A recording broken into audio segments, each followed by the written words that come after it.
are not upgrading, you are downgrading. नमस्कार साथियों, मैं आपका दोस्त लेखक बिजनेस कोच डॉक्टर उज्जवल पाटनी। बहुत दिन से आपको भी इस इवेंट का इंतजार था और बहुत दिन से मुझे भी इस इवेंट का इंतजार था। आज आपको मिलने जा रहे हैं 25 नहीं, शायद उससे बहुत ज्यादा सक्सेस मंत्रा। चलिए देखते हैं क्या होता है। लेकिन सबसे पहले मैं स्वागत करता हूं सभी रिटेलर्स का जो अपना कीमती समय निकाल कर यहां आए हैं। सिर्फ इंडिया से ही नहीं, बांग्लादेश से, पाकिस्तान से, मलेशिया से, जहां जहां पर भी इंडियन से, वो सब आज यहां पर रजिस्टर करके अपने रिटेल को कैसे मल्टीप्लाई करें ये जानने के लिए आए। मैं धन्यवाद करता हूं उन सारी एसोसिएशंस का जिन्होंने दिल खोलकर हमें सहयोग दिया और आज हजारों लोग उनकी वजह से यहां पर ये प्रोग्राम अटेंड कर रहे हैं। मैं स्वागत करता हूं उन सभी सपोर्टर्स का जिन्होंने अलग अलग स्टोर, अलग अलग ऑर्गेनाइजेशन, अलग अलग बिजनेस हाउस से इस इवेंट को दिल से सपोर्ट किया, अपने अपने ग्रुप्स में कम्युनिकेट किया, अपनी टीम लेकर आज यहाँ खड़े हैं। मैं स्वागत करता हूँ कोटक महिंद्रा बैंक का जिन्होंने हिंदुस्तान में अपने लाखों कस्टमर्स तक इस इवेंट को भेजा और आज पूरी कोटक महिंद्रा बैंक की जनता यहाँ पर इस प्रोग्राम को सुनने के लिए है। मैं स्वागत करता हूँ उन सभी स्पॉन्सर्स का जिन्होंने इस इवेंट को सफल बनाने के लिए अपना कंट्रीब्यूशन दिया। साथियों, बिना एक क्षण की देर किए हम स्टार्ट करने जा रहे हैं 25 रिटेल सक्सेस मंत्रास।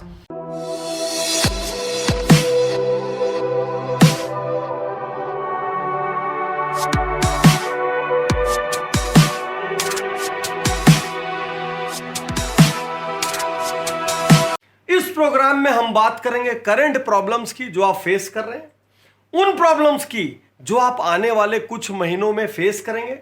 हम साथ साथ देंगे उनके सॉल्यूशंस और हम इस बार एक बहुत अनूठी चीज करने जा रहे हैं। हम खाली सॉल्यूशंस नहीं देंगे, हम सॉल्यूशंस के साथ आपको देंगे वो टूल्स। नहीं तो अक्सर क्या होता है, ऐसे प्रोग्राम में आप आते हैं, यहां पर आप एक्साइट होते हैं, मोटिवेट होते हैं, आपको लगता है खूब रास्ते मिल गए, लेकिन जब आप वापस लौट के जाते हैं तो यह समझ नहीं आता इंप्लीमेंट कैसे करें, किससे सलाह मांगे, किससे प्रोसेस समझे, किससे स्टेप समझे। तो इस बार आपको हम देने जा रहे हैं हर सॉल्यूशन के साथ एक टूल।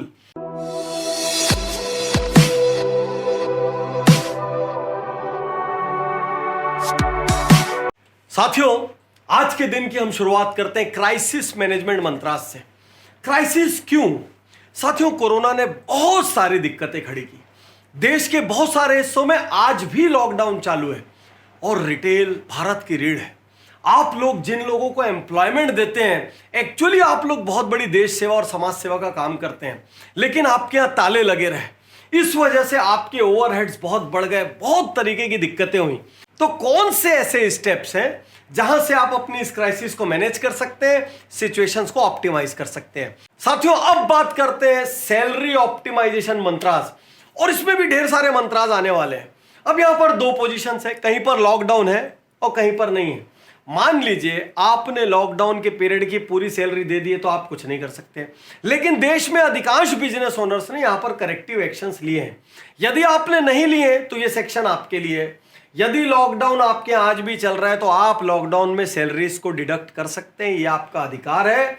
जूनियर पोस्टों में 10, 12, 15 हजार जितना जीने के लिए सैलरी जरूरी है उतनी आप छोड़ सकते हैं। सीनियर पोस्टों में आप 30, 40, 50, 60% तक भी डिडक्शन कर सकते हैं। इस वक्त आपकी टीम भी आपका साथ देगी क्योंकि वो समझती है आप कहां पर चैलेंज में है। और वैसे भी इस वक्त आप किसी की सेविंग की, किसी की लग्जरी की, दूसरी चीजों की जिम्मेदारी नहीं ले सकते। आप जो हायर सैलरी वाले लोग हैं, साथियों, आगे भी जल्दी से बिजनेस आने वाला नहीं है। तो जो हायर सैलरी वाले लोग हैं उनको अगले 1 साल के लिए, 6 महीने के लिए, और ज्यादा भी लेना हो तो 2 साल के लिए, जैसा आपको समझ आवे, आपको लगता है जितना मुझे रिकवर करने में टाइम लगेगा, आप उतनी पीरियड के लिए सैलरी की रीस्ट्रक्चरिंग कर सकते हैं। डिडक्शन करने से किसी के भी पेट में दर्द होगा। यदि आप रीस्ट्रक्चरिंग ही कर देते हैं, भाई 1 साल तक मैं इससे ज्यादा नहीं दे पाऊंगा, और यही तुम्हारी नई सैलरी है, कहीं कोई दिक्कत की बात नहीं है। कुछ ऑर्गेनाइजेशन क्या कर रहे हैं, उन्होंने वर्किंग डे रिड्यूस कर दिए। मान लीजिए क्योंकि उनको उतनी मैन पावर की जरूरत नहीं है, उन्होंने लोगों को 2 ऑप्शन दिए, भाई या तो काम छोड़ दो या तो महीने में जितने दिन बुलाएंगे उतने दिन का पेमेंट देंगे। तो इस तरीके से लोगों की जॉब भी नहीं गई और कुछ अनपेड डेज हो गए। तो मान लीजिए 30 दिन में से किसी को 15 दिन बुलाया गया और दूसरे को 15 दिन बुलाया गया और 15-15 दिन की सैलरी दी गई। ये रेस्क्यू मेजर्स आगे 6 महीने के लिए और आगे 1 साल के लिए आपके काम आने वाले हैं। परफॉर्मेंस से सैलरी को लिंक कर दीजिए, क्योंकि आगे जाके वो लग्जरी सैलरी नहीं चलेगी। वो सैलरी जो ईयरली धीरे धीरे ग्रो होते होते बहुत बड़ी हो गई, अभी बिजनेस साल 2 साल बड़ा दिक्कत में रहने वाला है। तो इस वक्त डायरेक्टली फिक्स सैलरीज करने के बजाय अपने स्टाफ को भी इंस्पायर कीजिए, सैलरीज के फिक्स्ड कंपोनेंट को डिडक्ट कीजिए और वेरिएबल कंपोनेंट बढ़ा दीजिए, उनको रिजल्ट से लिंक कर दीजिए। आपकी टीम भी ज्यादा मेहनत करेगी, आपके पेट में भी दर्द नहीं होगा। साथियों, इंटरेस्टिंगली एक बहुत बड़े इंडस्ट्रियलिस्ट ने बात कही कि ये टाइम क्वालिटी ऑप्टिमाइजेशन का भी है। कैसे क्वालिटी ऑप्टिमाइज हो रही है? नॉर्मल रनिंग साइकिल में आप नॉन परफॉर्मर्स को बाहर नहीं कर सकते, आप एवरेज लोगों को बाहर नहीं कर सकते, आप क्या गधा घोड़ा सब एक साथ है। ये मौका है आपके पास कि आप कुछ नॉन परफॉर्मर्स को कंपैशनेटली, सहानुभूति के साथ रिलीव कर सकें और अपनी टीम की क्वालिटी इंप्रूव कर सकें। टीम की क्वालिटी इंप्रूव एक और कारण से हो रही है, इस वक्त मार्केट में क्वालिटी टैलेंट अफोर्डेबल प्राइस में अवेलेबल है। हुआ यह है कि देश में हजारों लाखों नौकरियां गई है, हर तरफ गई है, आपने भी अखबारों में सुना होगा, सब जगह सुना होगा। तो हजारों लाखों नौकरियां गई है, जिनकी गई है उनको जल्दी से नौकरी मिलने का चांस भी नहीं है, वो भी मेंटली प्रिपेयर्ड है, घर में खाली बैठने की जगह थोड़ा सा सैलरी रिडक्शन करा लेते हैं। आप भी प्रिपेयर्ड है कि चलो मैं नई और अच्छी क्वालिटी की टीम ले लेता हूं। तो उस भले इंडस्ट्रियलिस्ट ने बात कही, this is the time for quality optimisation. साथियों, अब हम बात करने जा रहे हैं सप्लायर ऑप्टिमाइजेशन मंत्रास। सबसे बड़ी ब्यूटी क्या है पता है? मुझे लगता है ये कोरोना का पीरियड लोगों को रीसेट करने के लिए मिला है। ये 2-3 महीने नहीं, ये 2-3 साल के लिए रीसेट होगा, और 2-3 साल के लिए जब रीसेट होगा तो एक्चुअली ये लाइफ टाइम के लिए रीसेट होगा। इस पीरियड में आपको इकोनॉमिकल रेंट वाली जगहों पर काम करने की आदत पड़ जाएगी, कम टीम के साथ काम करने की आदत पड़ जाएगी, और सबसे बड़ी चीज सप्लायर्स के साथ भी आपका बिहेवियर चेंज होगा। अभी आपको क्या करना है, एक एक मंत्र ध्यान से सुनते जाइए। इस वक्त आप अपने सप्लायर से पेमेंट ड्यूरेशन एक्सटेंशन की बात कीजिए। क्या क्या चीज का पेमेंट ड्यूरेशन एक्सटेंशन? एक जो पहले से माल आया हुआ पड़ा है, मान लीजिए आप कपड़ा उद्योग से हैं, आपके पास खूब सारी हजारों पीस साड़ियां आके डम थी, अब अचानक से कैसे बिकेगी वो? और मार्केट के लिए वो पुराना माल हो गया, नई डिजाइनें आना शुरू हो गई है, और धीरे धीरे कस्टमर भी अभी कम है, बहुत धीरे धीरे बढ़ेंगे। ऐसे में आप अपने सप्लायर से रिक्वेस्ट कर सकते हैं कि भाई पुराने माल में थोड़ा पेमेंट टाइम का एक्सटेंशन दे दो। पहली चीज, आप ये भी रिक्वेस्ट कर सकते हैं कि पुराने माल में यदि कुछ रिलैक्सेशन हो सकता हो परसेंटेज का, वो दे दो।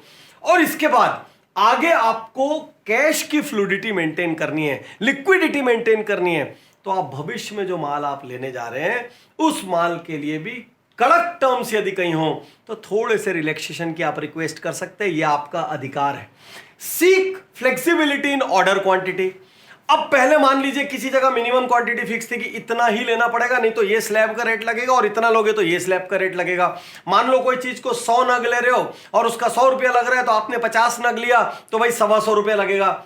अब ये गड़बड़ सब खत्म कीजिए, क्योंकि अभी तो आपको भी नहीं मालूम कस्टमर कितना आएगा। तो खुल के अपने सप्लायर से बात कीजिए, मुझे ऑर्डर क्वांटिटी की फ्लेक्सिबिलिटी चाहिए, और विश्वास कीजिए आपका सप्लायर भी समझने के लिए बैठा है। Seek goods on SOR basis. What is SOR? SOR is sale or return, मतलब बिका तो बिका भाई, नहीं तो हम वापस कर देंगे। और मैन्युफैक्चरर ऐसी स्थिति में क्या करेगा, आपको थोड़ा कम मार्जिन देगा, भाई कम मार्जिन से रह लो। लेकिन ये याद रखो, कोरोना परमानेंटली जाएगा कि नहीं जाएगा, या कब तक जाएगा, ये कोई नहीं जानता। इसलिए कम स्टॉक रखने में भलाई है। जो माल बिके सो बिके, नहीं बिके तो वापस, थोड़ा कम कमा लेंगे लेकिन डेड स्टॉक का प्रेशर सिर पर नहीं लेंगे। Next, fair margin principle. साथियों, क्या होता है फेयर मार्जिन प्रिंसिपल? जब क्राइसिस का टाइम आता है उस वक्त स्टेक होल्डर्स एक दूसरे से कहते हैं कि भाई ज्यादा मार्जिन चार्ज मत करना। ये वर्ल्ड ओवर सरकार के पास तो इसका अधिकार है, वो तो MRP तय कर देती कि इससे ऊपर आप चीजों को नहीं बेच सकते। अगले 6 महीने या 1 साल आप अपने सप्लायर से रिक्वेस्ट कीजिए फेयर मार्जिन की रिक्वेस्ट। फेयर मार्जिन, यहां सबसे मैं अब एक रिक्वेस्ट करना चाहता हूं, यदि आपके आसपास थोड़ा भी हल्ला गुल्ला हो रहा हो तो प्लीज शांति बरत लीजिए। आप अपने कान में ईयरफोन लगा के सुनिए। आज का ये सेशन किसी भी हाल में 1 मिनट भी कॉम्प्रोमाइज करने लायक नहीं है।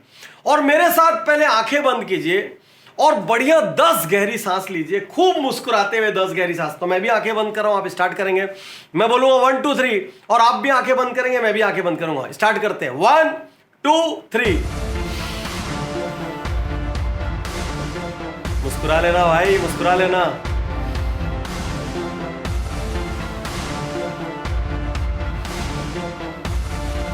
अभी जीएसटी भी नहीं है मुस्कुराहट पे, कोरोना भी नहीं आया है।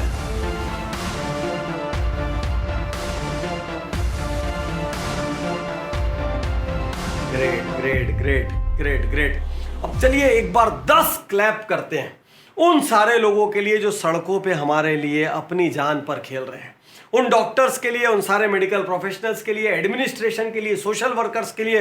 स्टार्ट करेंगे 10 क्लैप। मैं बोलूंगा 1 2 3 और बेईमानी नहीं करना है, 10 क्लैप मेरे साथ करना है आपको। 1 2 3 स्टार्ट।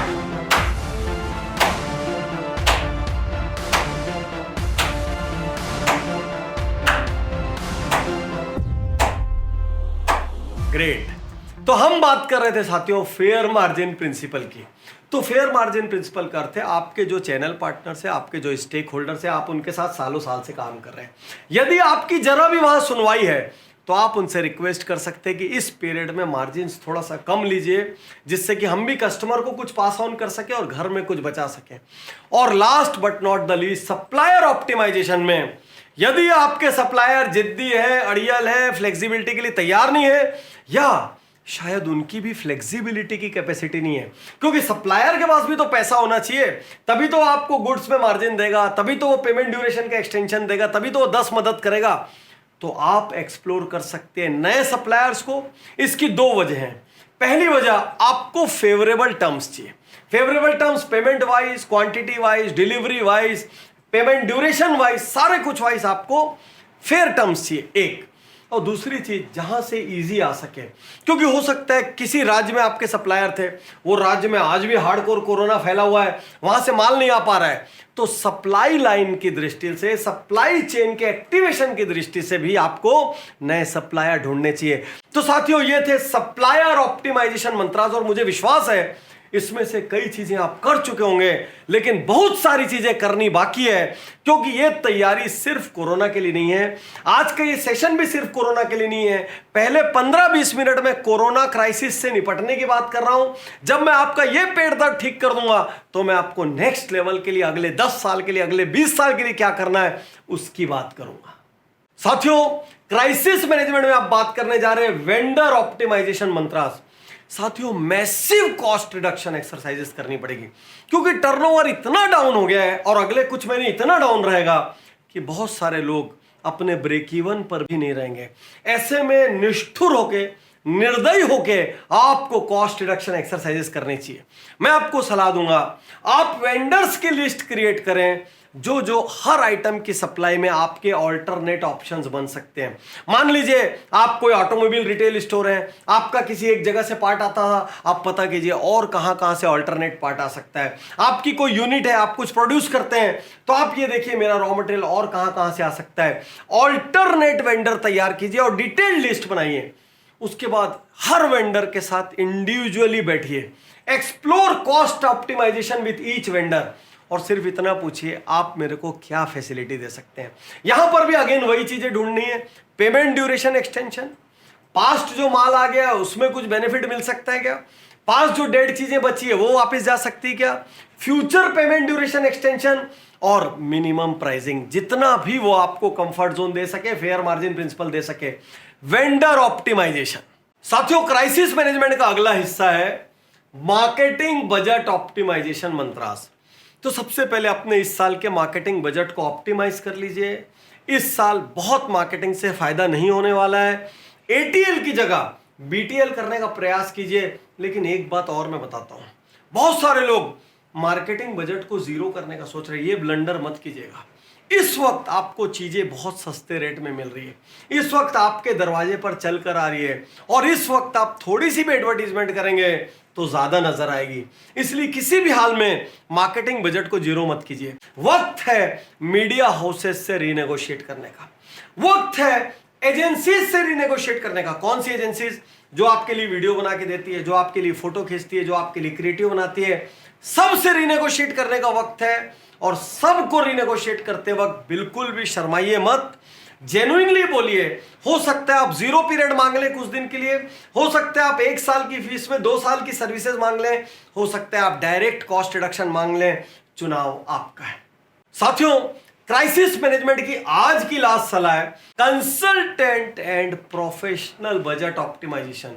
लिस्ट बनाइए आपके पास कौन कौन से कंसल्टेंट हैं और इन कंसल्टेंट्स में से जितने भी नॉन एसेंशियल हैं, जो बहुत क्रिटिकल नहीं है, उनको कुछ महीने के लिए बड़े प्रेम से प्यार से हाथ जोड़ के विनती करके डिसकंटिन्यू कर दीजिए।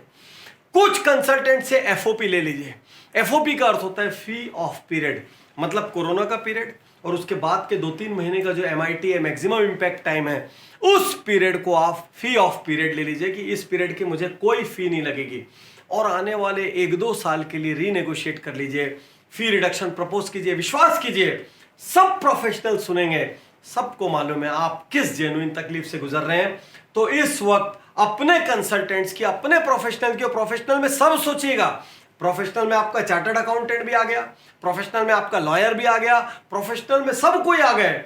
जहां जहां भी जो भी संभव है, इस वक्त आपको सर्वाइवल के लिए, सर्वाइवल के बाद रिवाइवल के लिए हर दरवाजा खटखटाना पड़ेगा। और साथियों, कोरोना के बाद सबसे बड़ी ब्यूटी क्या होगी? क्राइसिस मैनेजमेंट का हिस्सा हमारा यहां समाप्त हो रहा है। इसके बाद सबसे बड़ी ब्यूटी क्या होगी कि आप आने वाले 1-1.5 साल में लो एक्सपेंसेस के साथ चलेंगे। तो सेम सेल्स में आपका जीपी और एनपी दोनों बढ़ जाएगा और आप जल्दी इस क्राइसिस से बाहर निकल पाएंगे।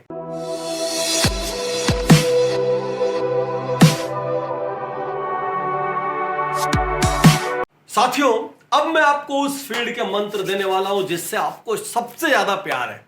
कौन सा एक शब्द है जिससे खूब मोहब्बत होती है व्यापारियों को, खासकर रिटेलर्स को? 5 अक्षर का वो शब्द है सेल्स। तो प्रश्न ये है कि सेल्स ज्यादा कैसे लाएं, लाइफ टाइम ज्यादा कैसे लाएं? तो मैं जो मंत्र आपको बताने जा रहा हूं, आज मैं उसके टूल्स भी देने जा रहा हूं। आज तक आप ये सोचते थे कि ठीक है ट्रेनिंग देनी चाहिए, ठीक है सिखाना चाहिए, कैसे सिखाएं, क्या करें, कौन बताएगा, कहां भेजेंगे? अरे सब भूल जाइए, गोली मारिए। आज अभी जो आने वाला है ये आपके लिए क्रांतिकारी होगा। आप किसी भी किस्म का रिटेल करते हो, आपके लिए क्रांतिकारी होने जा रहा है। सबसे पहली चीज, train your team for upselling. साथियों, अपसेलिंग क्या होती है? मान लीजिए मैं एक कोट खरीदने गया, मेरा 10,000 का कोट था, उसने दिखाना शुरू किया, इतना इंस्पायर किया, मेरे टेस्ट को पकड़ लिया कि उसने मुझे 15,000 का कोट दे दिया। मान लीजिए कोई मार्बल का, टाइल्स का रिटेलर है, आपने वहां पे जाकर कहा कि भाई मुझे 100 रुपए फुट का माल चाहिए, उसने आपको 100 से दिखाना शुरू किया, 125 दिखाया, 150 दिखाया, 200 दिखाया, धीरे से आपको 100 पसंद आना बंद हो गया। एक्चुअली उसने आपके साथ अप सेलिंग कर दी। यदि आपका सेल्समैन अप सेलिंग में मास्टर हुआ तो आप हर 4 कस्टमर में 5 कस्टमर की सेल्स निकाल सकते हैं, 3 कस्टमर में 5 कस्टमर की सेल्स निकाल सकते हैं। अप सेलिंग आप कैसे सिखाएंगे? अप सेलिंग सिखाने के लिए आपको मैं टूल दे रहा हूं। businessjito.com में अप सेलिंग और क्रॉस सेलिंग नाम के कोर्स रखे गए स्टाफ के लिए। आप किसी भी फील्ड का रिटेल करते हो, सुपर लो कॉस्ट रखा गया है ताकि आप अपनी स्टाफ की ट्रेनिंग में मामूली सा खर्च करके उनको सिखा सके। नहीं तो मैं यहां पर ज्ञान भी दे दूंगा और आप सोचते रह जाएंगे सिखाएं कहां। तो अप सेलिंग आप उनको सिखा दीजिए। Train your team for cross selling. वापिस कोट के एग्जाम्पल पे आते हैं। मैं कोट खरीदने गया, आपने मुझे साथ में टाई बेच दी, आपने मुझे घड़ी बेच दी या कफलिंग बेच दिया, आपने मेरे साथ शर्ट बेच दी, आपने मुझे जेब का ये पॉकेट कर्ची बेच दिया, आपने कई चीजें बेच मारी। आपने एक्चुअली क्रॉस सेलिंग कर दी। मेरे साथ मान लीजिए मेरी वाइफ गई है, आपने उनको भी जीत करके ले जाके कुछ और बेच दिया। सोच कर देखिए, आप एक फ्रिज खरीदने गए, साथ में फ्रिज वाले ने स्टेबलाइजर बेच दिया, साथ में उसने बोला माइक्रोवेव पर एक स्कीम आई हुई है साहब इसको ले लीजिए, और आप और चीजें लेकर चले आए। तो सारी है अप सेलिंग और क्रॉस सेलिंग। यदि आपके स्टाफ सीख जाते हैं और आपके हर स्टाफ का ये फोकस रहता है कैसे भी करके कस्टमर की पर बिल वैल्यू एनहांस करनी है, कस्टमर के बिल में और दूसरे प्रोडक्ट भी रहने चाहिए, धीरे धीरे कस्टमर अपना हो जाना चाहिए। तो इसके लिए फिर से मैं आपको टूल देता हूं, क्योंकि खाली ताला बताने से कुछ नहीं होगा। businessjito.com पर अपसेलिंग और क्रॉस सेलिंग नाम का कोर्स है, वहां से आप स्टार्ट कर सकते हैं। सेल्स की दुनिया का सबसे क्रांतिकारी मंत्र 9S। यदि मेरा बस चले तो मैं सारे रिटेलर को बोलूं अपने सेल्समैन के हाथ मुझे दे दे ठाकुर, और उन हाथों को मैं 9S सिखा दूं। क्योंकि यदि सेल्समैन ने 9S सीख लिया, मान के चलना 5 कस्टमर में 10 की सेल निकालेगा। तो 9S क्या है? 9S हमारा डेवलप किया हुआ एक क्रांतिकारी सिद्धांत है जिसमें सुनो, समझो, समझाओ। कभी सोच के देखिए, आपका सेल्समैन क्या सुनता है? जो कस्टमर बोल रहा है वो सुनता है। जो थोड़ा अनुभवी होता है वो चाल ढाल को देखता है, जो और ज्यादा अनुभवी होता है वो एसेसरीज को काउंट करता है। लेकिन भाई आपके अलग अलग प्रकार के सेल्समैन हैं, यदि हम उनको मिक्सी में पीस के एक जैसा नहीं बना पाए तो सबकी परफॉर्मेंस अलग अलग रहेगी। अब मैं आपके सेल्समैन को सिखाना चाहता हूं, आंखों से सुनो, दूर से जो चल के आ रहा है चाल में पावर कितना है, एसेसरीज कौन से पहनी हुई है, घड़ी कौन से ब्रांड की है, जूता कौन से ब्रांड का है, पर्स कौन से ब्रांड का पकड़ा हुआ है। कानों से सुनो वो आपस में क्या बात कर रहे हैं, बॉडी लैंग्वेज से सुनो कितना दम नजर आ रहा है, स्टाइल से सुनो, अरे सोचिए ज्वेलरी से सुन सकता है, पार्किंग लॉट में कौन सी गाड़ी खड़ी करके उतरे हैं उससे भी सुनाई देता है कि कस्टमर क्या लेगा, किस लेवल का है। हमको यहां से सिखाना है। हम उसमें एक एग्जाम्पल देते हैं, संबंध बनाओ। 9S में बहुत सारे ऐसे अलग अलग, और हर एस की जैसे जैसे महारत आएगी आपका सेल्समैन ज्यादा बेचेगा। कभी आपने सोचा है, आप क्या कई कस्टमर आते हैं, वो एक सेल्समैन का नाम पूछते हैं और यदि वो सेल्समैन नहीं मिला कस्टमर वापस, क्यों? वो बोलता है भैया वो रहेंगे तो आऊंगी। ये ज्वेलरी में होता है, ये कपड़े में होता है, ये सब जगह होता है। हाँ, कुछ जगह जहां सीधा सीधा ब्रांड फिक्स है, एफएमसीजी में जाना है, भैया पार्ले का यही बिस्किट लेना है, तो वहां फिर सेल्समैन की दरकार नहीं है। लेकिन जहां जरा भी चॉइस वाला मामला है वहां अपना सेल्समैन चाहिए रहता है। और कई सेल्समैन 10 मिनट के भीतर ऐसा लगता है मैडम के किचन में घुस गए, वो ऐसी बात करते हैं, ऐसा संबंध बनाते हैं। भाई एक सेल्समैन संबंध कैसे बना लेता है? संबंध बनाने के लिए वो कौन से सवाल करता है जिससे कि अगले बार मैडम उसको याद रखती है, सर उसको याद रखते हैं।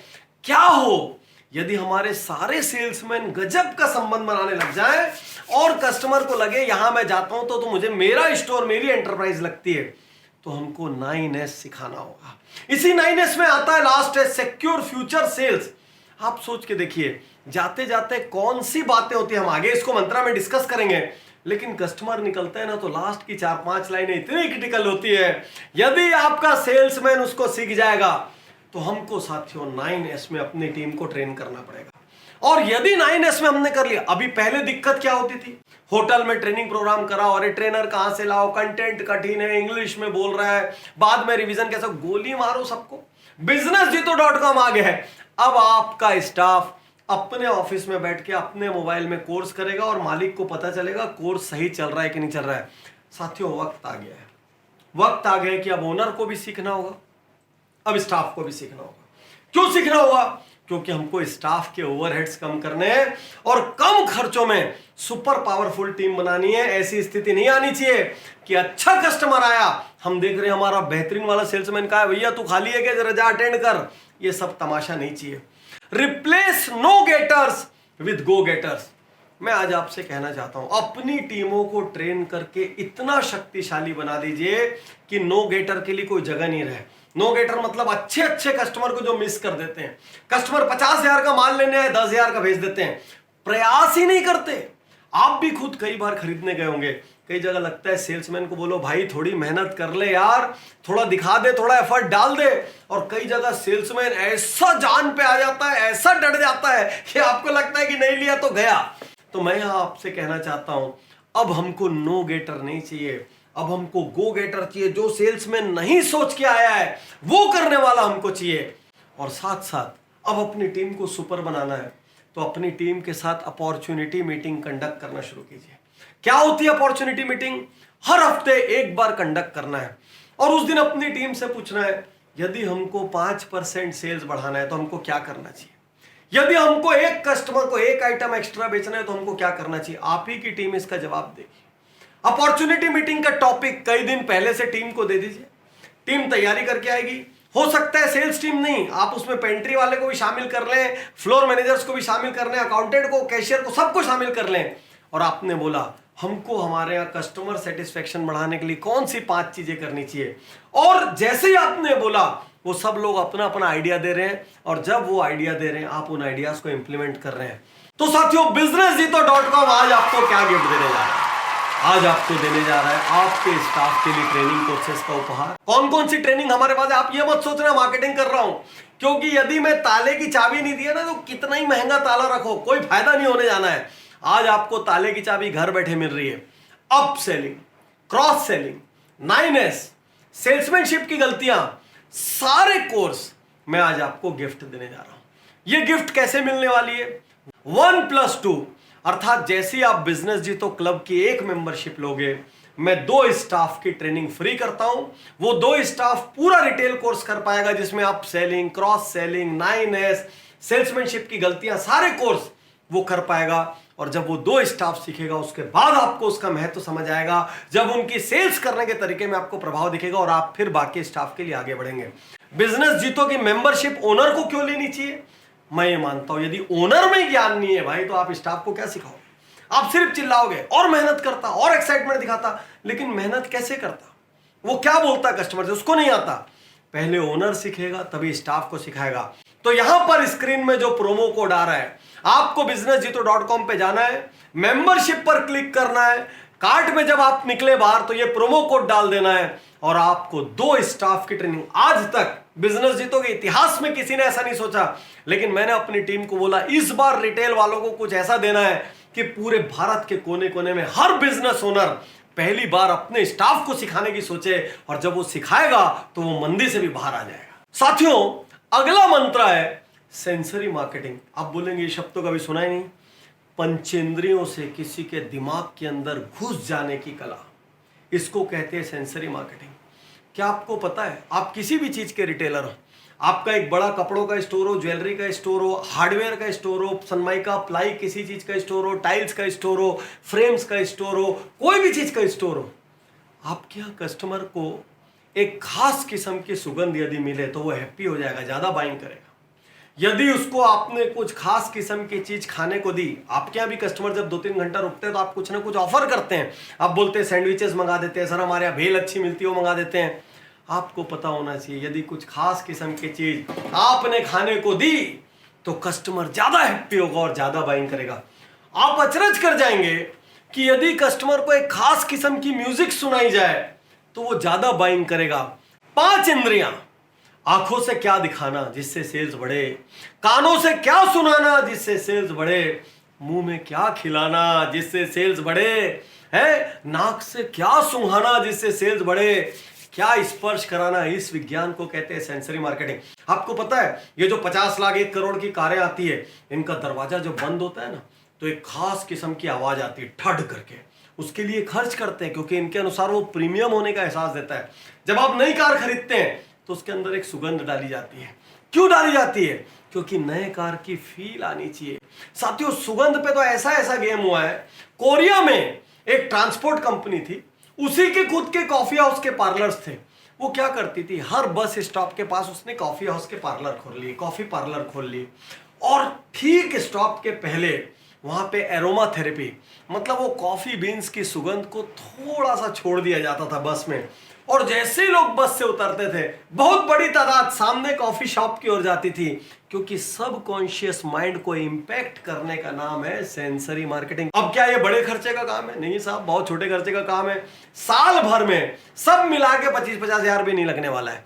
तो यदि आप एक बहुत ही छोटी दुकान वाले हैं तो भी आप इसमें से म्यूजिक तो कर ही सकते हैं, कस्टमर को खिलाने का काम तो कर ही सकते हैं, सेंट तो डाल ही सकते हैं, इतना कर लीजिए।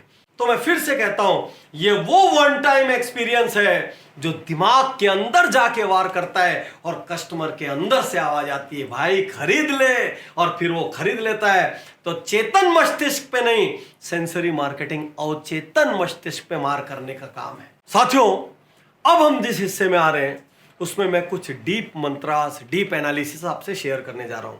यहां मैं पहले बता दूं कि बहुत सारे मंत्रास हर रिटेल बिजनेस में काम आने वाले हैं। कुछ मंत्रास जरूर आपको ऐसे लगेंगे, यदि आपकी एक छोटी सी किराना दुकान है आपको लगेगा मेरे यहां अप्लाई नहीं हो सकता, कोई दिक्कत नहीं है, जितने अप्लाई हो सकते हैं उतने कर लीजिए। मान लीजिए आपका बहुत बड़ा स्टोर है, 400-500 आदमी, आपको लगेगा मेरे यहां अप्लाई नहीं हो सकता, कोई बात नहीं, आप छोड़ दीजिए। मेरी गारंटी क्या है, आज का सेशन अटेंड करने के बाद कम से कम 10 मंत्र आपको ऐसे मिलेंगे जिसको आज की आज आप अप्लाई करना स्टार्ट कर सकते हैं, और मैक्सिमम मंत्रास या तो जीरो कॉस्ट होंगे या एकदम नेग्लिजिबल कॉस्ट पे होंगे। आइए चलते हैं डीप मंत्रा की ओर। कोरोना के बाद कंपटीशन चेंज हो गया है, कई पार्टियां साफ हो गई, कई पार्टियों ने काम करने का तरीका बदल दिया। ऐसे में you need a fresh competitor analysis, और इसका फॉर्मेट यहाँ पीछे मैं स्क्रीन पे दिखा रहा हूं, बहुत सारे पॉइंट पे होता है। प्रोडक्ट क्वालिटी पे, हो सकता है किसी की प्रोडक्ट क्वालिटी आपके कंप्यूटर की आपसे अच्छी है। प्राइसिंग, हो सकता है उसकी प्राइसिंग आपसे बेटर है। पेमेंट टर्म्स, हो सकता है कि वो ज्यादा दिन की फ्लेक्सिबिलिटी देता हो। क्वांटिटी फ्लेक्सिबिलिटी, हो सकता है उसकी वो फ्लेक्सिबिलिटी ज्यादा हो। तो साथियों, aggressiveness, pricing, locality, quality, quantity, product experience, quality man power जैसे कितने फैक्टर्स हैं जिस पर आपको अपने कॉम्पिटिटर को एनालाइज करना पड़ेगा। याद रखिए, यदि आपको कॉम्पिटिटर को हराना है तो आपको कॉम्पिटिटर के गुण और उसके दोष दोनों मालूम होने चाहिए, और आपको अपने गुण और अपने दोष दोनों मालूम होना चाहिए। इसीलिए कहते हैं हर क्वार्टर में, हर 6 मंथ में एक बार कंपटीटर एनालिसिस जरूर करना चाहिए। और बड़ी बड़ी कंपनियां ये करती आई हैं, तभी वो हमेशा नजर रखती हैं कि हमारा कंपटीटर अभी क्या स्कीम निकाल रहा है, उसने कौन सा नया प्रोडक्ट लाया है, वो क्या चीज ऑफर कर रहा है। ध्यान रखिए, आपका कंपटीटर यदि धीरे से आपसे आगे निकल गया तो वापस से कैप्चर करने में बहुत मुश्किल जाती है। तो तुरंत पहली फुर्सत में इन्वेंट्री से स्टार्ट कीजिएगा, कस्टमर एक्सपीरियंस से स्टार्ट कीजिएगा, और वहां से लेके आफ्टर सेल्स सर्विस तक सब कुछ देखिएगा। कहां कहां पर मेरा कॉम्पिटिटर मेरे से एक्सेल कर रहा है, कहां कहां पर मैं उससे एक्सेल कर रहा हूं। जो मैं एक्सेल कर रहा हूं उसको मुझे प्रोटेक्ट करना है, जहां वो एक्सेल कर रहा है यदि वो मैचेबल जगह है तो मुझे मैच करना है। साथियों, अगला डीप रिटेल सक्सेस मंत्र है मिस्ट्री शॉपिंग एक्सरसाइज। अब आप बोले पार्टनर साहब मिस्ट्री शॉपिंग क्या है? भाइयों, मिस्ट्री शॉपिंग का अर्थ है झूठ मूठ का कस्टमर भेजना शॉपिंग के लिए, ताकि पता लग सके दुकान में चल क्या रहा है। तो एक छोटी सी किराना दुकान में भी एक झूठ मूठ का कस्टमर भेजा जा सकता है। और आप देखिए, आप जाके एक ऐसा बिस्किट का पैकेट मांगे जो उसके अवेलेबल नहीं है। अब वो दुकानदार क्या करता है, या दुकानदार नहीं है तो स्टाफ क्या करता है? तो हो सकता है स्टाफ आपको दूसरा पैकेट ही सजेस्ट ना करे। हो सकता है कोई चीज में 100 ग्राम में कुछ और रेट हो, और उसी चीज का 300 ग्राम के पैक में कस्टमर को बहुत बेनिफिट हो रहा हो, लेकिन आपकी भी तो पर बिल वैल्यू बढ़ रही है। लेकिन हो सकता है आपका सेल्समैन वो सजेस्ट ही ना करें। तो आपको समझ में आएगा कि आपका सेल्समैन बेचना भी चाह रहा है कि नहीं, दुकान में एनर्जी का लेवल कैसा है, ग्रीट करते हैं कि नहीं, कस्टमर से संबंध बिल्डअप करते हैं, मतलब जो 9S मैंने आपको पीछे बताया वो 9S करते हैं कि नहीं। और मिस्ट्री शॉपिंग से ही आपको इंप्रूव करने का रास्ता मिलेगा। तो आप चाहे कपड़ा हो, ज्वेलरी हो, ऑटोमोबाइल हो, आप कुछ भी करते हो, FMCG हो, आप डेली नीड्स स्टोर हो, आप एक मिस्ट्री शॉपिंग एक्सरसाइज अपने आप तुरंत कीजिए। और ये कोई कोरोना का सक्सेस मंत्र नहीं है, जो मैं यहां बता रहा हूं ये सब लॉन्ग टर्म सक्सेस मंत्र है। तो मेरी ये सलाह है कि मैं जो 5-10 मंत्र आपको कह रहा हूं कि आज किए जा सकते हैं, उनमें से एक मिस्ट्री शॉपिंग है, करवा के तो देखो, मजा आ जाएगा। याद रखिए, मिस्ट्री शॉपिंग इसलिए जरूरी है क्योंकि आपके सामने आपकी टीमें जबरदस्त व्यवहार करती है, लेकिन जैसे ही आप हटते हैं ना, सारा मामला गोल हो जाता है। तो अगला सक्सेस मंत्र FRE। आप बोले पाटिल साहब आज नई नई टर्मिनोलॉजी बता रहे हैं। द फर्स्ट रिस्पॉन्स एक्सपीरियंस, आपने सुना होगा, first impression is the last impression. यदि मैं किसी रिटेल स्टोर में गया, मुझे जबरदस्त ग्रीट किया गया, हाई एनर्जी के साथ मुझसे बात की गई, तुरंत मुझे अटेंड कर लिया गया, वार्मली मुझसे बात की गई, मुझे क्विक सॉल्यूशन दिया गया, मुझे प्रोडक्ट के बारे में ठीक से समझाया गया, आप मान के चलिए मैं आपके स्टोर के गुण पक्का गाऊंगा। तो साथियों, कहते हैं पहली बार जब कोई आता है फर्स्ट रिस्पॉन्स उसको कहते हैं, और कुछ टर्मिनोलॉजीज में पहले कुछ मिनट को कहते हैं फर्स्ट रिस्पॉन्स टाइम। मतलब कितनी जल्दी, कहते हैं 5 सेकंड से ऊपर का रिस्पॉन्स टाइम नहीं होना चाहिए। इसको कई जगह ERT भी कहते हैं, अर्ली रिस्पॉन्स टाइम। 5 सेकंड मतलब 1 2 3 4 5, इसके भीतर कस्टमर अटेंड हो जाना चाहिए। यदि कस्टमर को किसी काउंटर पे जाकर पूछना पड़ जाए, कुछ देर तक उसको कोई अटेंड ना करे, उसको वेट करना पड़ जाए, मान के चलिए आपकी कस्टमर रिलेशनशिप, आपका FRE बहुत नीचे चला गया। तो साथियों, 2 शब्द याद रखना है, FRE और ERT, first response experience, early response time. अर्थात एक पूरी विजिट का एक्सपीरियंस मेमोरेबल होना चाहिए। और अर्ली रिस्पॉन्स टाइम का मतलब पहले कुछ सेकंड धांसू, एनर्जी से भरे हुए, प्रेम से भरे हुए, अपनेपन से भरे हुए, उसको लगे यार मैं तो यहां 25 बार आ चुका हूं, ऐसा आपका रिटेल एक्सपीरियंस होना चाहिए। साथियों, अगला डीप रिटेल सक्सेस मंत्र, या मैं यूं कह लूं कि $1,000,000 मंत्र है द एग्जिट एक्सपीरियंस। प्रॉब्लम क्या है, जब कस्टमर आता है, छोटा रिटेल, बड़ा रिटेल, कैसा भी रिटेल, सबके यहाँ अच्छे से स्वागत होता है, अच्छे से बात होती है, लेकिन बड़ा स्टोर में जब कस्टमर वापस जाता है तो अक्सर उसको कोई अटेंड करने वाला नहीं होता। जबकि एग्जिट एक्सपीरियंस यदि सही क्रिएट कर दिया जाए तो कहते हैं final impression is the last impression. तो एग्जिट एक्सपीरियंस पे सारे कपड़े वाली एसोसिएशन यहां पर जुड़ी हुई है। कोलकाता से बहुत सारे हमारी कपड़े वाले एसोसिएशन है, सूरत के एसोसिएशन है। एक एग्जांपल आपकी इंडस्ट्री से मैं लेता हूं। साथियों, जारा का आपने नाम सुना होगा, फास्ट फैशन के लिए पूरी दुनिया में विख्यात है। जारा के जब भी कस्टमर निकलते हैं एग्जिट में उनसे 2-3 सवाल किए जाते हैं यदि वो कस्टमर नया है तो एक दिन क्या हुआ कि ज्यूरिक में जारा के स्टोर से कस्टमर निकल रहा था। इन्होंने पूछा क्या चीज लेने आए थे, कोई ऐसी चीज थी जो आपको नहीं मिली। उन्होंने कहा पिंक स्कार्फ चाहिए था। सेम डे फ्रैंकफर्ट में किसी ने पूछा, वहां भी बोला पिंक स्कार्फ चाहिए था। सेम डे सिंगापुर में किसी से पूछा, वहां भी बोला पिंक स्कार्फ चाहिए था। और पिंक स्कार्फ उनके स्टॉक में नहीं थे। अब सब ने आज की रिक्वायरमेंट में पिंक स्कार्फ पोस्ट कर दिया, सबके एग्जिट में पिंक स्कार्फ दिखाया गया। तुरंत जारा की प्रोक्योरमेंट टीम ने इंक्वायर किया तो पता चला कि एक पिंक स्कार्फ कैंपेन चल रही है जिसमें किसी मुद्दे पर विरोध जताने के लिए लाखों महिलाएं पिंक स्कार्फ खरीद रही है और पिंक स्कार्फ पहन के निकलने वाली है। आप अचरज कर जाएंगे, बहुत ही शॉर्ट पीरियड में जारा ने 6 लाख से ज्यादा पिंक स्कार्फ अपने स्टोर्स में भेज दिए और स्टोर्स में भेजकर उतनी बड़ी तादाद की सेल ले ली। तो सारी यदि एग्जिट एक्सपीरियंस ना होता तो पता ही नहीं चलता। वॉलमार्ट, मैं अक्सर अपने सेशंस में बात कहता हूं, हम बिजनेस गुरुकुल में बात कहते हैं, बिजनेस ऑडिट में बात कहते हैं। वॉलमार्ट पूरी दुनिया की हर स्टोर में जब भी नया स्टोर खुलता है कुछ महीनों तक गेट पर एक सवाल जरूर पूछवाता है हर कस्टमर से, क्या कोई ऐसी चीज थी जो आप लेने आए थे मगर हम आपको नहीं दे पाए। और इससे पूरी की पूरी वॉलमार्ट की इन्वेंट्री प्लानिंग हो जाती है, क्योंकि जो भी इन्वेंट्री नहीं है यदि ज्यादा नंबर ऑफ कस्टमर्स ने दर्ज करा दिया, वहां तो रेशियो ऑफ 2 है, 2 ने भी एक इन्वेंट्री मांग ली तो वो प्रोडक्ट लाया जाता है। तो साथियों, पूरी की पूरी इन्वेंट्री मैनेजमेंट सिर्फ इस एक एग्जिट क्वेश्चन पर आधारित है। तो सोच कर देखिए, यदि एग्जिट करते करते 9S की तरह सेल्समैन कस्टमर से कहे, मैडम आपको सच बताऊं, आज आपने जो चॉइस की है ना, यदि मैं भी मेरे घर के लिए चॉइस करता और मेरे को लिबर्टी होती, पैसे की कोई दिक्कत नहीं होती, तो मैं यही चीज लेता। मैडम आपने सबसे बेस्ट लिया है। इसको कहते हैं आखिरी बॉल पे छक्का। और निकलते निकलते कस्टमर जो हाइपर मूड में गया है कि वो घर जाकर उस प्रोडक्ट के प्रति प्राउड फील कर रहा है, उसको गर्व है वो प्रोडक्ट खरीदने का। और क्या क्या हो सकता है निकलते निकलते, सोचिए, निकलते निकलते आप फीडबैक मांग सकते हैं। सोचिए, निकलते निकलते आप रेफरेंस मांग सकते हैं। आप क्या नहीं कर सकते, तो अपने रिटेल स्टोर का एग्जिट एक्सपीरियंस प्लान कीजिए। जितने भी लोगों के स्टोर में 15, 20, 25 स्टाफ है, आप जो भी चीज सेल कर रहे हो, एक और हमको फर्स्ट रिस्पॉन्स एक्सपीरियंस देखना है, FRE, हमको अर्ली रिस्पॉन्स टाइम देखना है, और दूसरी ओर जाते जाते एग्जिट एक्सपीरियंस देखना है। इसको भी सुधारेंगे, इसको भी सुधारेंगे, क्रांति आ जाएगी, क्रांति। सोच के देखिए, निकलते निकलते यदि कस्टमर ने 2 लोग का रेफरेंस और दे दिया कि हाँ इनके अभी शादी है, ये मेरे रिलेटिव है, ये भी शॉपिंग करने वाले हैं, आप इनको एक बार फोन कर लीजिए, और हो सकता है 2, 5, 10 लाख की पार्टी आपके आ जाए।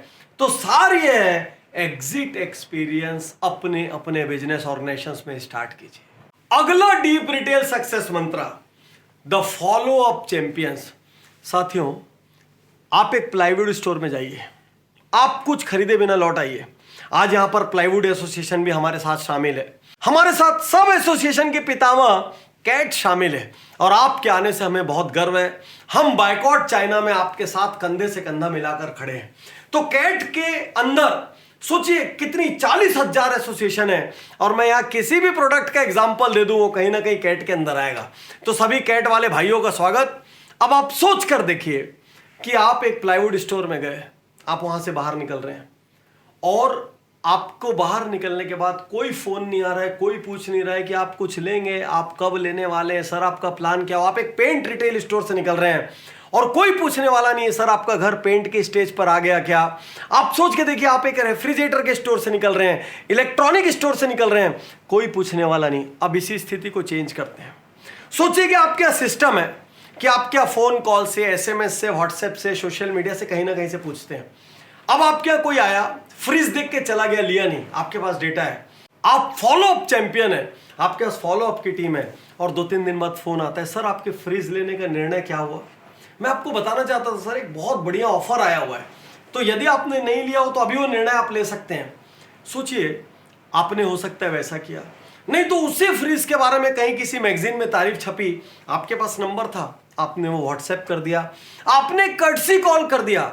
अब सोचिए, मान लीजिए मैं कस्टमर हूं, मैं 2 फ्रीज शॉप्स में गया, दोनों में देखा, मैं कंफ्यूजन में हूं, या हो सकता है मैं 15 दिन बाद लूंगा, लेकिन एक दुकान से मुझे पहला फॉलोअप आया, फिर प्रोडक्ट के बारे में कुछ जानकारी आई, फिर मुझे कर्टसी कॉल आया। अब ये होने के बाद किस जगह से लेने की ज्यादा संभावना है? मेरे दोस्त, फॉलो अप चैंपियन बनना बहुत जरूरी है। हमारे साथ आज AIOCD के बहुत सदस्य हैं, All India Organisation of chemist and druggist. भाइयों, आपसे तो सबको काम पड़ता है। कोरोना के पीरियड में आपने जो जबरदस्त मेहनत से काम किया है, अपनी जान रिस्क पर डालकर आपने मेडिकल स्टोर खोल कर रखे हैं। देश आपके इस बलिदान को, कुर्बानी को, मेहनत को याद रखेगा। सारी की सारी रिटेल फ्रेटर्निटी को मैं कहना चाहता हूं, अपनी फॉलो अप की टीमों को मजबूत कीजिए। एक भी कस्टमर जो आपके यहां से निकले तो आपका सबसे बड़ा सक्सेस मंत्र यही होगा कि उस कस्टमर को तब तक फॉलो अप करो जब तक वो मना ना कर दे। ये फॉलो अप SMS से करो, व्हाट्सएप से करो, ये फॉलो अप फोन से करो, ये फॉलो अप उसको सोशल मीडिया से जोड़कर करो, किसी भी तरीके से करो, लेकिन कस्टमर के डेटा को, कस्टमर को कभी भी मिस मत करो। साथियों, जैसा कि मैंने आपसे वादा किया था, हम सिर्फ ज्ञान नहीं देंगे, हम आपको टूल भी देंगे। तो एक बार फिर मैं आपसे फिर कहना चाहता हूं, गलती से भी इसको मेरी मार्केटिंग मत समझना, क्योंकि यदि मैंने आपको टूल दिए बिना छोड़ दिया तो पिछले 15 साल से जो डिजास्टर मैं देख रहा हूं, वो डिजास्टर है जीरो इंप्लीमेंटेशन का डिजास्टर। कहीं वो आपके साथ ना हो जाए। आपको अपनी दुकान के लिए, अपने रिटेल स्टोर के लिए, रिटेल एंटरप्राइज के लिए बिजनेस ऑडिट करना चाहिए। बिजनेस ऑडिट एक असाधारण सुपर सक्सेसफुल प्रोग्राम है जिसमें आप कई 100 ऑडिट करते हैं। विजन ऑडिट, उसके अंदर 50 पॉइंट, टेक्नोलॉजी ऑडिट, उसके अंदर कई पॉइंट, HR ऑडिट, उसके अंदर कई पॉइंट, अर्जेंट प्रॉब्लम ऑडिट, हर किस्म का ऑडिट। साथियों, आज तक बहुत दिक्कत थी, लोगों को यही बिजनेस ऑडिट करने बॉम्बे, दिल्ली, कलकत्ता आना पड़ता था, 40-40, 50-50 हजार देके हुए सब प्रोग्राम करते थे। सब खत्म हो गया। इंडिया का सबसे लो कॉस्ट, सरल हिंदी में ऑनलाइन राके हमने businessjito.com पे रख दिया है। और फिर से कहता हूं, अभी तक भी एक ही मेंबरशिप लेनी है। एक मेंबरशिप लोगे, सारा रिटेल हो जाएगा, सेंसरी मार्केटिंग हो जाएगा, बिजनेस ऑडिट भी खत्म हो जाएगा, इसके बाद भी आपके वैलेट में कुछ बचा रहेगा। तो डोंट मिस। इस वक्त कस्टमर कम है, टाइम आपके पास भरपूर है।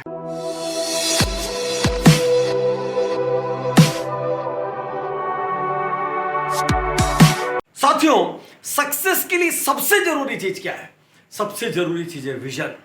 यदि विजन नहीं है तो आप एक चाकू की तरह है। वो चाकू जो सेब पे गिरना था, वो चाकू गर्दन पे भी गिर सकता है।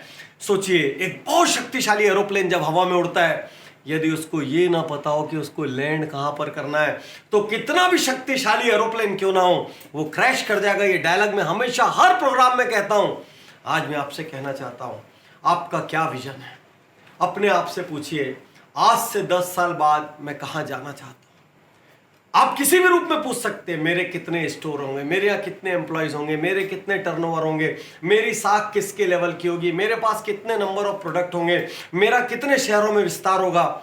यदि आपके पास विजन है तब तो आप गोल्स भी बना पाएंगे, नहीं तो आप हर सुबह उठेंगे, वही काम करेंगे। आप ग्रो करेंगे उतनी ग्रोथ जितनी मेंटेनेंस के लिए जरूरी है। लेकिन साथियों, यदि विजन की क्लैरिटी होगी तो आप अपनी पूरी ताकत एक जगह लगा पाएंगे। मेरा परमानेंट एग्जाम्पल याद करिए। मैं हमेशा कहता हूं, जब कार को लंबी दूरी पे दूसरे शहर जाना होता है, हम पेट्रोल पंप जाकर क्या डायलॉग मारते हैं? हम कहते हैं टंकी फुल कर दो। और जब सिटी में लोकल घूमना रहता है, हम बोलते हैं 2000 का डाल दो, 3000 का डाल दो। जैसे ही लंबी दूरी की बात होती है, सब कुछ बदल जाता है। विजन बहुत जरूरी है। तो विजन की क्लैरिटी यदि आपके पास होगी तो आप टीम भी बना पाएंगे। विजन की क्लैरिटी होगी तो टेक्नोलॉजी भी ले पाएंगे। विजन की क्लैरिटी होगी तो हर दिन जब उठोगे ना, तो आंखों में सपने चमकते रहेंगे, दिल में उमंग रहेगी, उत्साह रहेगा, आपको बोरियत नहीं लगेगी। क्योंकि कितने लोगों को मैं जानता हूं जिनको अपना काम करते हुए बोरियत होती है। कितने लोगों को तो ये नहीं पता व्हाई, मैं ऐसा क्यों कर रहा हूं। जब मैं एक डॉक्टर था, मुझे लगता था मैं एक कमरे में इलाज कर रहा हूं, बहुत अच्छी बात है। आज मैं सारी दुनिया के लोगों के दुख दर्द का इलाज कर रहा हूं। पहले मैं खाली शारीरिक दर्द का इलाज करता था, डेंटल दर्द का इलाज करता था। अब मैं दुख दर्द का इलाज कर रहा हूं। आज मैं आपसे पूछता हूं, आपका क्या विजन है? अपने विजन को लिखिए, ड्राफ्ट कीजिए। यदि विजन के बारे में डिटेल से पढ़ना है, जब आप businessjito.com पर आएंगे तो बिजनेस गुरुकुल का कोर्स करिएगा। उसमें विजन कैसे बनाते हैं, भाग क्या होता है, बिग हक क्या होता है, सारी चीजें विस्तार से दी गई है। संसार में वही लोग इतिहास रचते हैं जिनकी आंखों में सपने होते हैं और दिमाग में ठोस लक्ष्य होता है। विजन बनाना बहुत जरूरी है।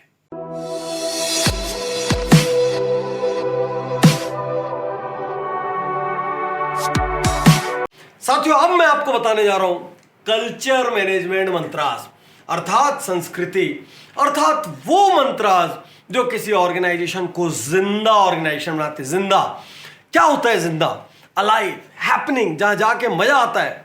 तो आज आप छोटे रिटेलर हो चाहे बड़े रिटेलर हो, आप इंडिया में हो, आप नेपाल में हो, आप बांग्लादेश में हो, आप पाकिस्तान में हो, आप मलेशिया में हो, आप सिंगापुर में हो, आप दुबई में हो, आप कहीं से भी इस वक्त मुझे देख रहे हो, मैं चाहता हूं आप अपने यहाँ कुछ कल्चर के स्टेप्स पैदा करो। मैं छोटी छोटी आपको सलाह दे रहा हूं। सबसे पहले सुबह की एक मॉर्निंग प्रार्थना स्टार्ट करो। आप किसी जात पात के हो, आप चाहो तो अपने धर्म की स्टार्ट कर सकते हो, नहीं तो प्रभु तुम मुझे शक्ति दो, खुद पर करो विश्वास, मेरे लिए है जमीन, मेरे लिए है आकाश। ये प्रार्थना हमने YouTube पर उज्जवल पाटनी चैनल पर डाल रखी है, वहां पर जरूर इस प्रार्थना को डाउनलोड कर लो। तो अपने स्टोर में प्रार्थना चालू करने से आपको क्या फायदे होंगे? लोग टाइम से आने लगेंगे, वहां के कण कण में पॉजिटिविटी आ जाएगी। मंदिर में, मस्जिद में, गिरजाघर में, गुरुद्वारे में क्या करते हैं? लोग वहां जाते हैं, प्रार्थना करते हैं। जब वो अपने अपने धर्म की प्रार्थना करते हैं, अच्छे मन से करते हैं, तो वहां का रोम रोम पॉजिटिव हो जाता है। तो वहां पर खूब शोर भी रहेगा, तो भी हम क्या बोलेंगे? मंदिर जाके शांति मिलती है, ऐसे ही तो कहते हैं हम लोग। तो मैं आपसे कहना चाहता हूं, ये प्रार्थना जब लोग करेंगे तो अपने अपने घर से जितनी नेगेटिविटी लेके आएंगे वहीं पे शांति हो जाएगी। वो सब एक दूसरे से मर्ज कर लेंगे। मैंने ये अनुभव किया है।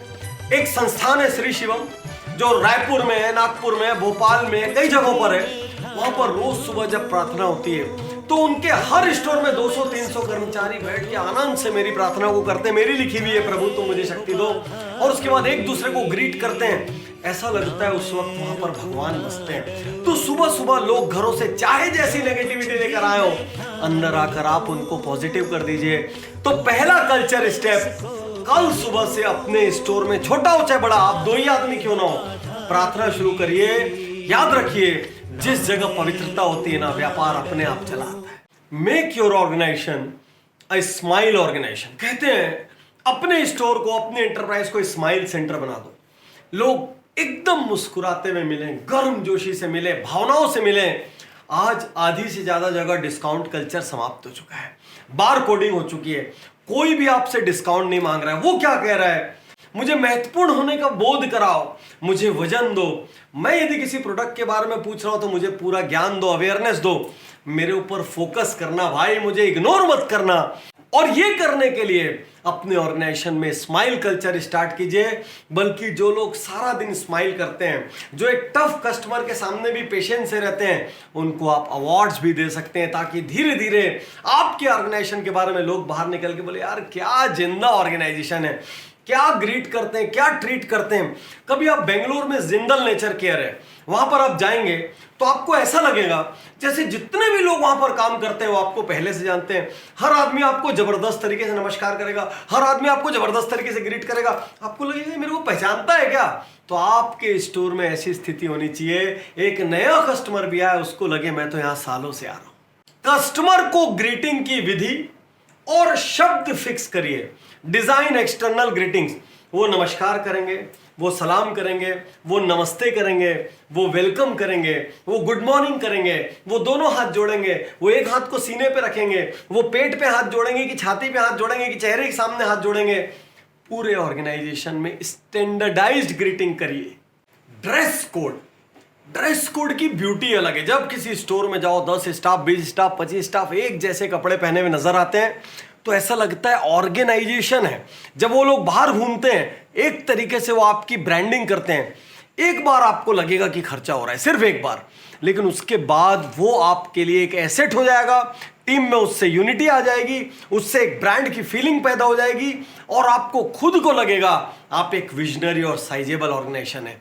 तो मैं आपसे जरूर कहना चाहूंगा, अपने ऑर्गेनाइजेशन को जिंदा बनाने के लिए ड्रेस कोड जरूर से जरूर लगाइए। साथियों, जब हम कल्चर मैनेजमेंट मंत्रास की बात कर रहे थे, मैंने टाइटल क्या बोला? जिंदा ऑर्गेनाइजेशन। साथियों, जिंदा ऑर्गेनाइजेशन क्या होता है? हर दिन बॉस किसी ना किसी टीम मेंबर की तारीफ करें, टीम में जो सीनियर लोग हैं वो अपने नीचे वाले लोगों की तारीफ करें, जो जूनियर लोग हैं वो किसी भी सीनियर से समझने के लिए जा सके, इतना खुला माहौल। कोई भी व्यक्ति किसी से लड़ाई हो जाए, झगड़ा हो जाए, बहस हो जाए तो सेम डे एक दूसरे को सॉरी कह ले, माफी मांग ले, माफ कर दें और मामले को खत्म करें। आपस में एक दूसरे को एड्रेस करते वक्त बहुत सम्मान रखें। तो जहां भी हम लोग मेंटरिंग करते हैं वहां पे हम आपस में सर, मैडम, जी। तो सोचिए, मालिक भी स्टाफ को सर मैडम बोल रहा है, स्टाफ भी एक दूसरे को सर मैडम बोल रहे हैं। ऐसे में कस्टमर पर लार्जर देन लाइफ इंपैक्ट जाता है। उसको लगता है क्या पॉजिटिव ऑर्गेनाइजेशन है, और वो सिर्फ खरीद ही नहीं करता, वो एक्चुअली आपकी फैमिली का पार्ट हो जाता है। यहां पर मैंने जो रिटेल के मंत्र बताए हैं वो गली के किनारे की एक छोटी सी दुकान से लेके एक मॉल के बहुत बड़े स्टोर पर सब पर अप्लाई होते हैं, क्योंकि दुनिया में हर कस्टमर जिंदा ऑर्गेनाइजेशन के साथ डील करना चाहता है।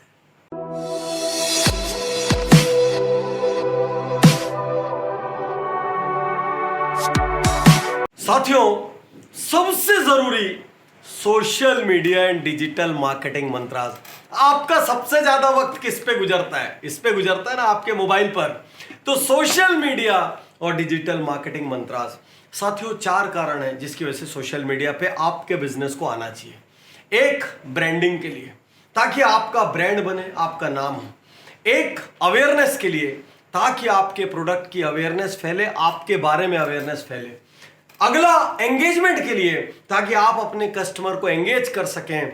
और चौथा, कस्टमर एक्विजिशन के लिए, अर्थात नए कस्टमर आप एक्वायर कर सकें। तो सोशल मीडिया और डिजिटल मार्केटिंग मंत्रास में कौन से मंत्र हैं?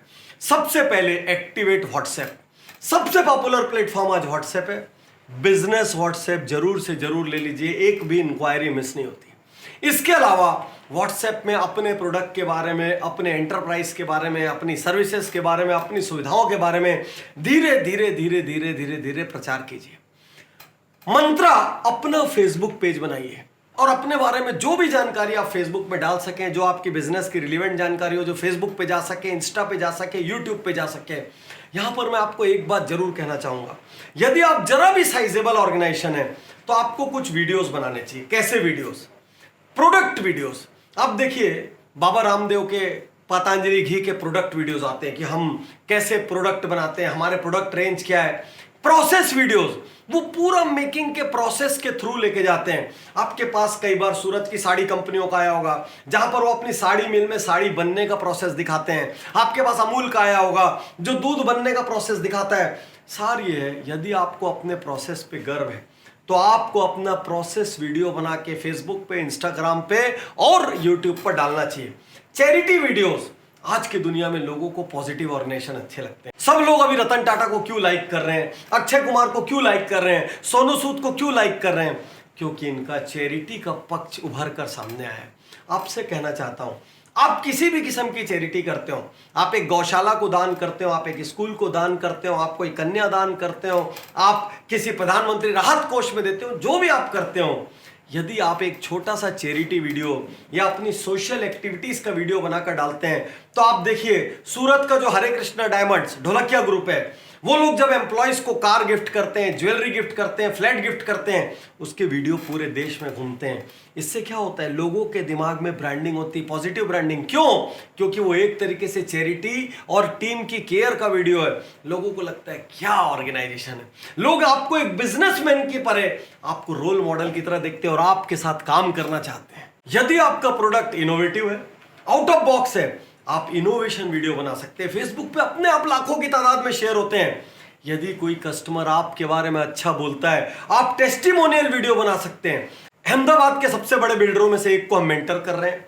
अभी उन्होंने कोरोना के पीरियड में खूब सारी एक्टिविटीज कराई, ये कॉन्टेस्ट, वो कॉन्टेस्ट, सब ऑनलाइन कॉन्टेस्ट। और उसके बाद जब कस्टमर्स को उन्होंने पोजीशन दिए तो उन कंटेस्ट के विनर्स को साथ ही साथ पोजीशन लेने वालों के टेस्टिमोनियल वीडियोस बनाए, जिसमें वो खुद कह रहे हैं हमको इनसे डील करके कैसा लगा, इनकी कंस्ट्रक्शन क्वालिटी कैसी है। जब आप अपने बारे में बोलते हैं तो लोगों को लगता है प्रमोशन है, और जब आपका कस्टमर आपके बारे में बोलता है तो लोगों को लगता है सच्चाई है, क्योंकि उसको कहते हैं सोशल प्रूफ। तो सोशल प्रूफ के वीडियो बनाइए। मैं ये कहना चाहता हूं, जो कुछ भी आप जनता तक ले जाना चाहते हैं, सोशल मीडिया उसका बहुत बड़ा हथियार है, औजार है। एक बात और, जैसे जैसे ये कोरोना का पीरियड आगे बढ़ रहा है, लोगों के दिमाग में सोशल मीडिया के लिए, डिजिटल मार्केटिंग के लिए, डिस्टेंस वर्किंग के लिए, रिमोट वर्किंग के लिए और स्पेस बढ़ता चला जा रहा है। वो और ज्यादा ध्यान दे रहे हैं। लोगों का ये सब चीज का कंजम्पशन बढ़ गया है। यदि आज तक आप नहीं थे तो वक्त है कि अब आप इन प्लेटफॉर्म्स पर आ जाएं। आप अपने प्रोडक्ट्स की गूगल ऐड लगा सकते हैं, जिससे कि शहर में जब भी कोई गूगल में जाके उस प्रोडक्ट के बारे में सर्च करे तो सबसे ऊपर आपका नाम आए। और अब नई जनरेशन जो आ रही है वो सोशल मीडिया, डिजिटल मीडिया के आसपास है। तो यदि आपको लीडर बनना है तो आपके प्रोडक्ट्स कैसे ना कैसे यहां पर नजर आने चाहिए। साथियों, 25 रिटेल सक्सेस मंत्रा के सबसे इंपॉर्टेंट मंत्रास में से एक, if possible come on e commerce. E commerce के लिए आप चाहे जो करें, आप चाहे तो अपना प्लेटफॉर्म बनाएं, आप चाहे तो एग्जिस्टिंग प्लेटफॉर्म्स की मदद लें। ऑलरेडी अमेजॉन, फ्लिपकार्ट और शहरों में लोकल किस्म के प्लेटफॉर्म है। छोटे रिटेलर जो अपना प्लेटफॉर्म भी नहीं बना सकते और जो बड़े प्लेटफॉर्म्स पर नहीं जा सकते, आपको मैं 3 सलाह देना चाहता हूं। आप किसी भी क्षेत्र में हो, प्रयास कीजिए कि आपके यहाँ एसएमएस, व्हाट्सएप या फोन कॉल से ऑर्डर की व्यवस्था स्टार्ट हो सके। ध्यान दें, एसएमएस, व्हाट्सएप या फोन कॉल से ऑर्डर की व्यवस्था स्टार्ट हो सके। आप पेमेंट गूगल पे, भीम, पेटीएम जैसे वैलेट से एक्सेप्ट कर सकें। और तीसरा, आप प्रोडक्ट की होम डिलीवरी कर सकें। जैसे ही आप ये करेंगे, आप अपने आसपास के दूसरे नेबरहुड रिटेलर से ऊपर चले जाएंगे और कस्टमर की नज़र में आप एक प्रोग्रेसिव, प्रोएक्टिव रिटेलर के रूप में सामने आएंगे। साथियों, कभी कभी मुझे लगता है कि रिटेल वाले बहुत सारे दूसरों की तुलना में ज़्यादा भाग्यशाली हैं। उसका कारण क्या है? आप सोचेंगे पाटनी जी हम लोग रिटेल वाले हैं इसलिए आप ऐसी बात कर रहे हैं। नहीं, कारण ये नहीं है। कारण ये, एक तो कैश का व्यापार है। आज की डेट में कैश का व्यापार होना भाग्य की बात होती है, नहीं तो आधे से ज़्यादा लोग उधारी वसूलते घूमते रहते हैं। अब यदि रिटेल में भी आप उधार करके बैठे रहेंगे तो फिर ये आपकी पॉलिसी की गलती है। दूसरा, आप कस्टमर्स को डायरेक्ट टच करते हैं, इसलिए आपके हाथ में यह पावर है कि कस्टमर को आप एक्साइट कर सकें, अपनी सर्विसेज से डिलाइट कर सकें, एक कस्टमर से दूसरा कस्टमर पा सकें। सार ये है, आपके हाथ में ये ताकत है। गवर्नमेंट की नीति, कोई और चीज आपको प्रभावित नहीं करती। सीधे आप अपने दम पर व्यापार को बड़ा कर सकते हैं। और सबसे बड़ी चीज क्या है पता है? किसी भी एफर्ट का रिजल्ट तुरंत दिखता है। एक रिटेलर कल सुबह यदि अपना कल्चर चेंज करेगा, तुरंत रिजल्ट दिखेगा। यदि उसकी सेल्स टीम एक्टिव हो जाएगी, up selling, cross selling, 9S करने लग जाएगी, सेल्स में तुरंत रिजल्ट दिखेगा। यदि कस्टमर के निकलते निकलते आप उससे फीडबैक लेने लग जाएंगे, आप उससे रेफरेंस लेने लग जाएंगे, आपका बिजनेस अपने आप बढ़ जाएगा। यदि मैं ये कहूं कि रिटेलर के पास करने को 1000 से ज्यादा चीजें, 1000, कस्टमर एक्विजिशन फ्रंट पे, कस्टमर सेटिस्फेक्शन फ्रंट पे, कस्टमर डिलाइट फ्रंट पे, बाइंग डिसीजन के फ्रंट पे, इन्वेंट्री मैनेजमेंट के फ्रंट पे, एम्बियंस के फ्रंट पे, ब्रांडिंग के फ्रंट पे, और 90% चीजें बिना खर्च की या न्यूनतम खर्च की चीजें हैं। तो आज मैं आपसे कहना चाहता हूं, सबसे पहले अपने आप को भाग्यशाली मानना शुरू करो, क्योंकि आप रिटेलर हो। और एक रिटेलर सबसे तेजी से एक्सपांड कर सकता है, क्योंकि उसको एक्सपैंड करने में भी उतना खर्च नहीं आता जितनी एक फैक्ट्री को, एक बड़ी मैन्युफैक्चरिंग यूनिट को आता है।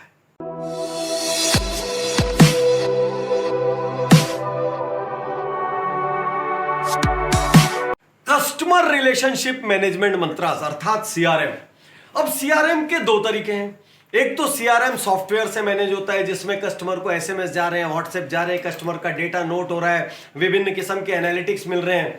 एक दूसरा सीआरएम आपको बताना चाहता हूं, जिसका हमने नाम रखा है कार्टियर। यदि ये 7 अल्फाबेट की व्यवस्था आपने अपने ऑर्गेनाइजेशन में कर ली, आपका कस्टमर आपको छोड़ने के पहले 1000 बार सोचेगा। आपका कस्टमर आपको रेफरेंस देगा, आपका कस्टमर आपको बताएगा कैसे प्रोडक्ट रखना चाहिए। मजे की बात, आपका कस्टमर आपके बारे में रात दिन इधर उधर बात करेगा। तो कार्टियर क्या है और कौन से 7 सिस्टम है जो हर ऑर्गेनाइजेशन को अपने लगाना चाहिए? तो साथियों, आज का वक्त तो खत्म हो रहा है और मैं ऑलरेडी 25 की जगह 50 मंत्र बता चुका हूं। यहां पर मैं आपको एक छोटी सी सलाह दूंगा, क्योंकि मैंने आपसे आज सेशन शुरू होते वक्त वादा किया था कि मैं टूल दूंगा। तो कार्टियर नाम का एक कोर्स हमने businessjito.com पर अवेलेबल करा दिया है। आज मैंने तय किया था मैं 80% बात ऐसी बोलूंगा जिसका टूल मैं आपको दे सकूं, सुपर लो कॉस्ट दे सकूं। तो ये सातों में कैसे मैसेज भेजना चाहिए, कैसे व्हाट्सएप भेजना चाहिए, यदि आपके ऑर्गेनाइजेशन से कोई कंप्लेंट के लिए थैंक यू कॉल कर रहा है, एडवाइस के लिए थैंक यू कॉल कर रहा है, रेफरेंस की कॉल कर रहा है, तो क्या स्क्रिप्ट होनी चाहिए, टेस्टिमोनियल के लिए कैसा पैड कैसे पेन होना चाहिए, मुंह से क्या शब्द बोलना चाहिए, कस्टमर को एंगेज कैसा करना चाहिए और कस्टमर को साल भर रिवार्ड्स कैसे देनी चाहिए, इस पे विस्तार से एक एक स्क्रिप्ट के साथ, एक एक वर्ड के साथ, प्रोसेस मैप्स के साथ, डाउनलोड्स के साथ, 20 फॉर्मेट के साथ businessjito.com पे हमने कार्टियर अवेलेबल करा दिया है। फिर से मजे की बात कर रहा हूं, अभी तक आपकी एक मेंबरशिप समाप्त नहीं हुई है। आप ऑडिट कर लेंगे, सारा रिटेल कर लेंगे, आप सेंसरी कर लेंगे और आप कार्टियर भी कर लेंगे, और विश्वास कीजिए सिर्फ आप इतना कोर्स करेंगे ना, रिटेल में क्रांति आ जाएगी, अनबिलीवेबल। आप क्यों दिमाग लगाते हैं? हमने दुनिया भर से सैकड़ों ऑर्गेनाइजेशंस के अपने एक्सपीरियंस को निचोड़ के बिल्कुल सत्व के रूप में, अर्क के रूप में, अमृत के रूप में बिजनेस जीतो में ले आया है। चुनाव आपका है। आप चाहें तो अपने आप इंप्लीमेंटेशन का ट्राई करें और जहां आप फंसे इन कोर्सेस की मदद लें।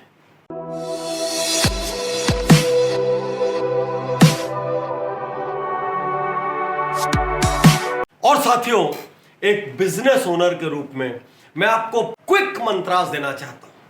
पहला मंत्रा, हर दिन एक वर्क लिस्ट से बीतना चाहिए, और वो work list simple to do list नहीं होनी चाहिए, वो वर्क लिस्ट होनी चाहिए प्रायोरिटाइज टू डू लिस्ट, अर्थात काम अपनी प्राथमिकता के हिसाब से लिखे गए हैं, ताकि आप आधी लिस्ट भी कंप्लीट करें तो आप सबसे इंपॉर्टेंट काम करें। आप ध्यान में रखिए, टास्क की एक लिस्ट बनाइए और कम से कम उसको A B C D categories में बांट दीजिए, ताकि ए बास्केट से आप दिन शुरू करें, फिर बी में जाएं और सबसे महत्वपूर्ण काम करके आपको लगे आज मैंने अपना दिन जिया है। तो पहला मंत्र, prioritised work list. Retail business owners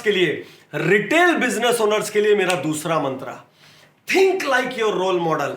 कोई तो आपका रोल मॉडल होगा रिटेल में, कोई तो ऐसा स्टोर, कोई तो ऐसे एंटरप्राइज, कोई तो ऐसा ऑर्गेनाइजेशन होगा जिसके जैसे आप बनना चाहते होंगे। आप सोच के देखिए वो रोल मॉडल कैसे निर्णय लेता है, वो कैसे एक्सपेंड कर रहा है, उसकी पॉलिसीज क्या है, उसकी प्रोसेसेस क्या है, उसकी साख क्यों है, उसकी सबसे बड़ी यूएसपी क्या है, लोग उसको क्यों सम्मान करते हैं, उसका माल क्यों बिकता है। यदि सफल होना है तो think like your role model. एक कोट कहना चाहता हूं, जब आप सितारों को पकड़ने के लिए आसमान की ओर हाथ बढ़ा देते हैं, ध्यान से सुनिए, जब आप सितारों को पकड़ने के लिए आसमान की ओर हाथ बढ़ा देते हैं, उसी क्षण यह तय हो जाता है अब आपके हाथ में कीचड़ नहीं आएगा, क्योंकि आपके हाथ की दिशा ऊपर हो गई है। अब या तो ये आएगा, या तो ये आएगा, या तो ये आएगा, अब ये नहीं आ सकता। जिस क्षण आप किसी बड़े रोल मॉडल की तरह बनने के लिए अपने कदम आगे बढ़ा देते हैं, उसी दिन आपकी आधी सफलता तय हो जाती है। Think like your role model. अगला मंत्र, think and decide fast.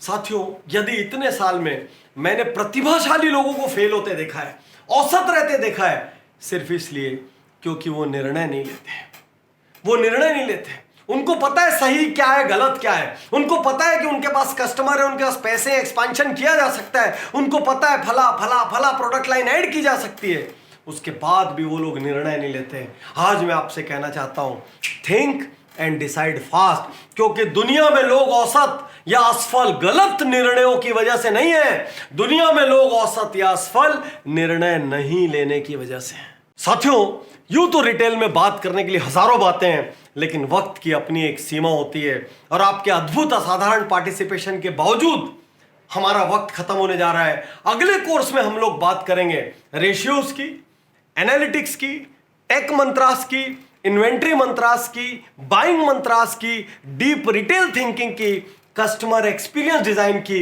Innovative retail की, और ऐसी बहुत सारी फिलॉसफीज जो नेक्स्ट लेवल पर जाननी है।